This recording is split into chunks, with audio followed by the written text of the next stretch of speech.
Olá, meu nome é Bruna Marisa Zampier Bilek, eu sou estudante de farmácia na Universidade Federal do Paraná e hoje eu vou falar um pouco sobre a produção de álcool em gel. Então, como todo mundo sabe, devido à pandemia da Covid-19, a produção de álcool em gel ficou em alta em todo o mundo. Mas como será que ele é feito, como que ele é produzido e como que é medida a sua porcentagem? Então, para expressar a porcentagem, ou seja, o grau alcoólico, existem duas siglas, a INPM e a GL. A primeira, INPM, significa Instituto Nacional de Pesos e Medidas, e essa unidade ela é referente à porcentagem massa por massa, ou seja, a massa de etanol puro em 100 gramas da mistura do álcool em gel. A outra sigla, GL, Gay-Lussac, ela está relacionada à porcentagem em volume por volume, ou seja, o volume de etanol puro em 100 ml da solução. Para fazer o uso do álcool em gel como um antisséptico, como no caso do combate ao novo coronavírus, estudos mostram que o produto tem um maior êxito em soluções 70%, massa por massa, INPM, ou 77% volume por volume, que é o GL. Isso é o recomendado pela Anvisa e pela Organização Mundial da Saúde. Isso porque, apesar de existirem soluções mais concentradas, elas não são recomendadas por terem uma evaporação mais rápida, o que diminui o contato entre o álcool e o patógeno, e também porque para que o álcool consiga combater o micro-organismo, ele necessita da água para poder entrar naquela célula para então combater aquele micro-organismo. Então, para a produção do álcool em gel, são necessários alguns ingredientes. Entre eles, nós temos o peróxido de hidrogênio, que ele é utilizado para inativar esporos bacterianos que podem acabar contaminando a solução. Ou seja, ele não é uma substância ativa na antissépsia. Também temos o glicerol, que atua como um umectante para evitar o ressecamento da pele e a combustão. E a água, a gente usa essa água para acabar completando, e também essa água tem que ser purificada, uma água de laboratório. E o etanol, que será utilizado para a produção do álcool em gel, ele precisa ter o seu grau alcoólico determinado. Isso pode ser realizado utilizando um alcômetro de Gay-Lussac, e essa determinação ela deve ser realizada a uma temperatura de 15 graus Celsius, conforme indicado pela Farmacopeia Brasileira. Caso contrário, ou seja, caso você não utilize um alcômetro de Gay-Lussac numa temperatura de 15 graus Celsius, devem ser realizados alguns cálculos e algumas conversões. A produção.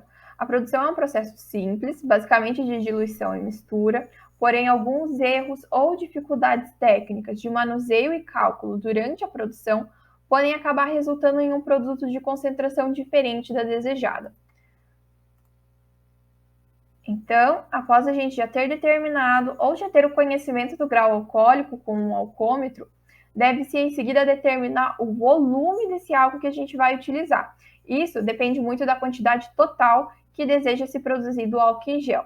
Isso tudo pode ser realizado com uma regra de 3, uma conta simples e básica. Então, no caso, nós vamos usar como exemplo a produção de 10.000 mililitros, ou seja, de 10 litros de álcool em gel, 77% volume por volume. Então, fazendo a conta, nós chegamos a um resultado de 7.700 mililitros. Em seguida, a glicerina, que também é chamada de glicerol, ela é adicionada à fase alcoólica numa concentração de 1,45% volume por volume, utilizando uma proveta. No nosso exemplo de produção de 10 litros, devem ser adicionados 145 mililitros da glicerina ou glicerol. Após isso, é adicionado o peróxido de hidrogênio numa quantidade em que, no final, sua porcentagem seja de 0,125% volume por volume. Então, no exemplo, nós chegamos num resultado de 12,5 mililitros de peróxido de hidrogênio. Após isso, nós vamos completar com a água purificada. Para nosso exemplo, nós vamos acabar completando com 2.142,5 mililitros de água. Isso a gente faz apenas com contas de mais e de subtração. Então, aqui estão as nossas continhas. E em seguida, por fim, a gente adiciona um espessante, que é para garantir tanto a viscosidade do álcool em gel, como a sua textura em gel. O mais comum é o Carbopol 940, porém, alguns outros polímeros também são utilizados. O carbopol deve ser adicionado em concentrações de 0,5 a 12% massa por massa. Para a segurança e controle de qualidade do álcool em gel, existem algumas regras que devem ser seguidas, para que ele possa, então, ser comercializado e distribuído para toda a população.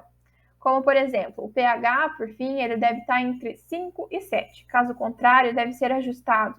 A Anvisa também exige parâmetros para as medidas de viscosidade, que deve ser superior a 8.000 milipascal segundo.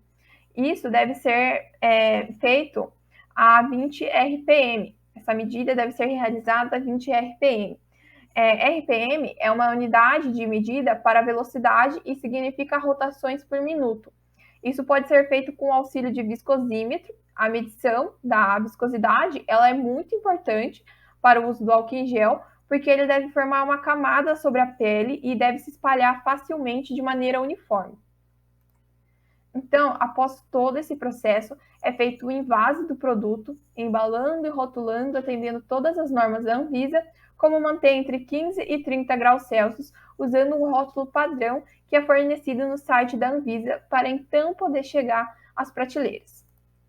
Aqui estão algumas referências. E por hoje é isso. Muito obrigada pela atenção.